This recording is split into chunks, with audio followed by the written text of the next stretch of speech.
Hi, my name is Linda Cirulli-Burton, and welcome to this channel named Above the Battleground, ACIM. The concept of transhumanism is one that probably most of us have heard, but maybe we don't quite understand it. Something I read in A Course in Miracles provoked me to do more research into the topic. And so I watched a bunch of videos and documentaries, and I did some deeper reading on it. And in its essence, in its simplest definition, it could be the human interface with the computer technology, the interaction of the human and the technological.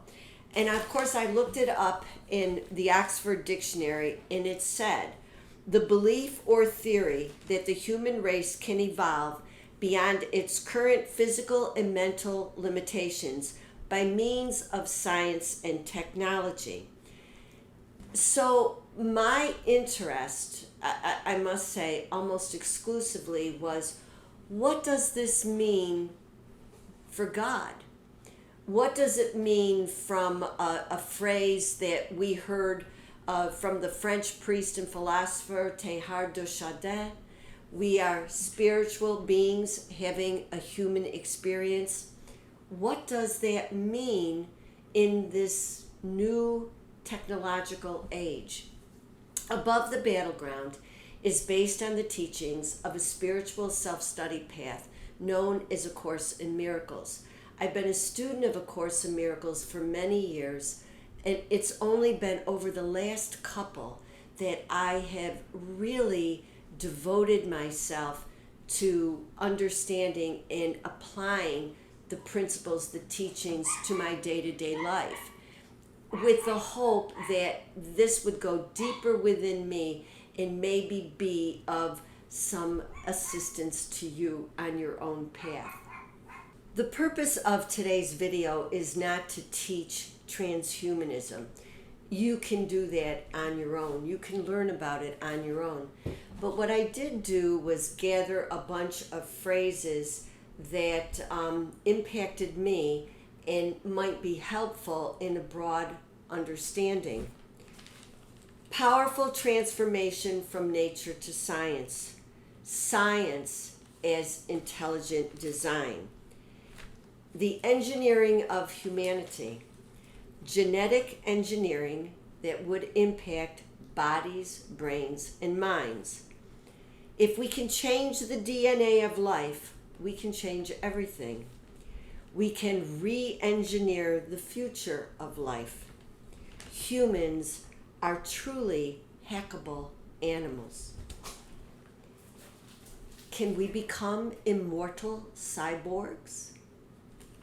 Human and machine become welded together. Humans become remotely controlled. The final elimination of free will. Now, I don't believe that there's anyone that's listening to this video, watching this video, that wouldn't agree that when someone doesn't have arms and legs, and we can find ways to create machinery that can change lives. When someone is experiencing chronic, acute pain, and it's possible to embed a piece of machine in their back in order to manage that pain, there is no one that would argue that that wasn't something wonderful. For me, I have to say that the elimination of free will, which seems to be popping up in this documentary or in that reading, really gave me pause. So just a quick little lesson. In A Course in Miracles, the teaching, the mythology, if you will, of A Course in Miracles is that there was only oneness. But then the Son of God, got entrapped by a crazy mad idea and wanted to break off from God in order to have the power of God, the ability to create like God. And so there was this first split. Then there was another split, and that was when the mind broke into two, duality. There was the wrong mind, and there was the right mind. There was the mind of ego and the mind of spirit. In the mind of spirit, coming to the Son of God was the reminder of the home that the Son of God never left. In the other mind, the wrong mind, the wild mind that then split and split and split and split, where all these individual cells, sin, guilt, fear, you or me, all this like crazy competitiveness to kill, if you will. That was that world. And so I realized that the study, the learning of A Course in Miracles was actually assisting me in looking at this transhumanist future. Now, the word mind is often used in the world out there, in this world we think we're in, as the word that is really the brain. So the ego mind created the individual body with its brain, okay? And that is the world that you and I experience through our senses. Now, think about this. The definition of mind in A Course in Miracles is not to be confused with the brain. The mind is the activating agent of spirit, and the mind is outside of time and space. What exists outside of time and space cannot be regulated by those individuals who want to play games with bodies and brains.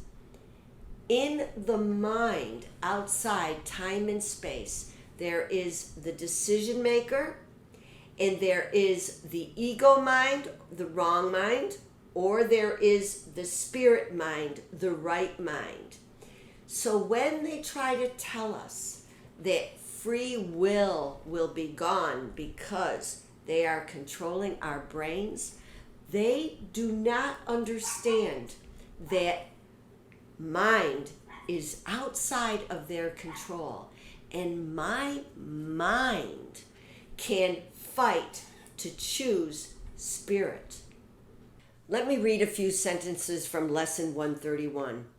You look for permanence in the impermanent, for love where there is none, for safety in the midst of danger, immortality within the darkness of the dream of death. So, at least prior to the pandemic, science seemed to do a good job of extending our lives.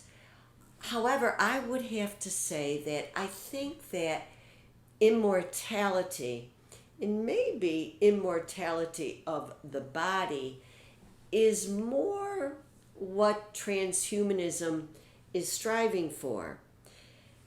The world, a quote from the workbook in part 2. The world was meant to be a place where God could enter not. And the concept of an enduring ego, a separate, differentiated, sin, guilt, fear, persona that lives in this world. Just think about it.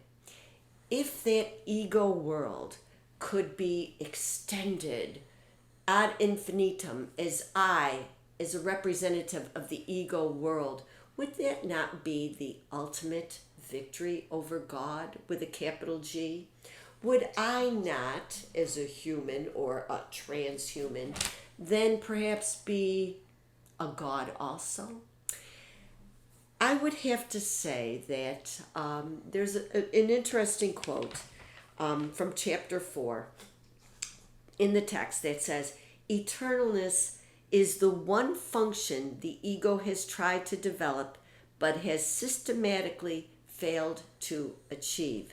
So, one more reading from lesson 131. Your searching is inevitable. You and I are searchers. For this you came, and you will surely do the thing you came for. But the world cannot dictate the goal for which you search, unless you give it power to do so. Otherwise, you still are free to choose a goal that lies beyond the world and every worldly thought, and one that comes to you from an idea relinquished yet remembered, old yet new, an echo of a heritage forgot, yet holding everything you really want. When I look at transhumanism, I look at it as another way to delay ourselves, to deceive ourselves, and think this is what we want. No one remains in hell, for no one can abandon his Creator nor affect his perfect, timeless, and unchanging love. You will find heaven. Everything you seek but this will fall away, yet not because it's been taken from you. It will go because you do not want it. You will reach the goal you really want as certainly as God created you in sinlessness. So let me conclude by saying transhumanism, humans melded with machines, it's never going to win. It's never going to win because it is the mind that will choose, and the mind is outside time and space and will not be controlled by the brain being part of the body, being part of the ego differentiated self. No, indeed not. Know what it is you want, and regardless of what they try to do, we are going to find our way home. So thank you for joining me today, and I look forward to sharing more with you. Thank you.